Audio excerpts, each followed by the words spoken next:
Hi, I'm Michelle. Welcome back to Finally Revealed. Today I want to talk to you about homes associations.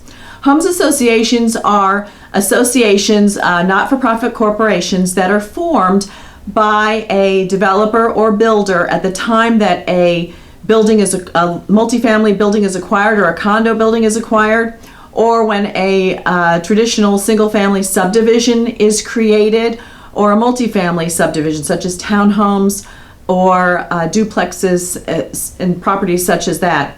There are actual documents that are recorded with the county. There are rules that are put in place as to what can be done with the property physically, like the structures on it, the materials, what types of structures, what kind of uses, and the like. And those run with the land. So once those are recorded, those rules apply to that land, and they can't be changed by individual owners. So it can only be changed as one big giant change as a group. Now when the builder or developer creates this, at the beginning, the builder developer is the person in charge, usually until a vast majority of the properties are initially sold. Then at some point the builder or developer turns over the ownership of the homes association to those property owners. And each person, each individual property has one vote. And there's an annual meeting, and sometimes there'll be more meetings. So the association then operates on its own. The homeowners then elect a board of directors, and those people go about carrying out the directives of the developer initially based upon those documents. A set of bylaws also applies, and that talks about it sets out when the annual meetings will be, what dues will be, how dues will be assessed and collected and determined. The dues are how the association operates. Sometimes you'll have a management company that will collect the dues and do that paperwork instead of one of the individual homeowners. So it's not the welcome wagon. The Homes Association is not just some nosy neighbors. They actually have teeth in that there are covenants that run with the property, and that those can be enforced.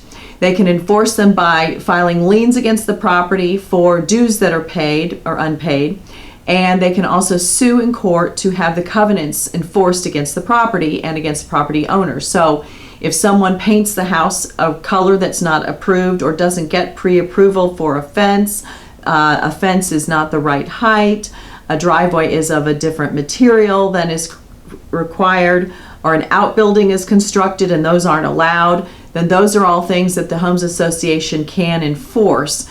Usually they'll send a letter, they'll try to talk to the homeowner and get compliance by agreement. If they need to, they can go to court.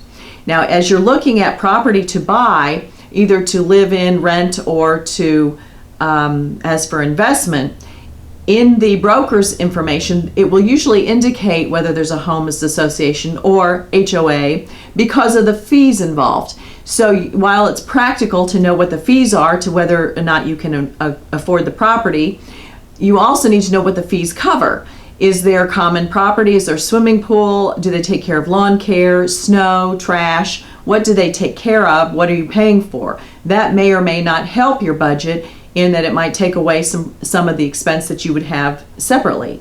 And they can get a group discount or bulk contract for snow, lawn care, things like that.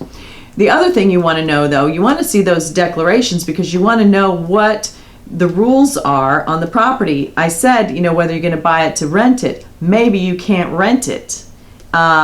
Maybe these can only be owner occupied. Maybe, you can't have outbuildings. You can't have cars in the driveway. You can't work on your car. You can't work on your boat. If you think that you want to have a big extra building out back and store a lot of material, maybe that's not allowed. So find out in advance because it'll save you a lot of time and trouble. And now when I said that the Homes Association can enforce its rules and can do it by suit, if they do that, because the Homes Association is paid for by dues, if they're suing an individual homeowner and they go through and they exceed their budget and they need to raise dues or make an assessment because of it, the people that'll get that bill will include the person that they're trying to enforce the rules against. So you think about that, you'll be paying your attorney's fees and theirs if it goes to court. And then finally, the fees that you're paying, not just for maintenance and such, there may also be amenities. So inquire about those amenities. Maybe the fees that you're paying are for a common gym, upkeep for that, a swimming pool, multiple swimming pools, other kinds of recreational activities that you might really enjoy. So it's going to be on the broker's information for the dues, but it's going to be on your title work before you buy the property. So you or someone that you read it, or someone needs to read it for you before you buy. And that way you'll be fully informed. I hope this information is helpful to you. If you'd like to hear more of our videos and information, please follow us on Twitter or Facebook, or the easiest way is to subscribe. I'll see you next time.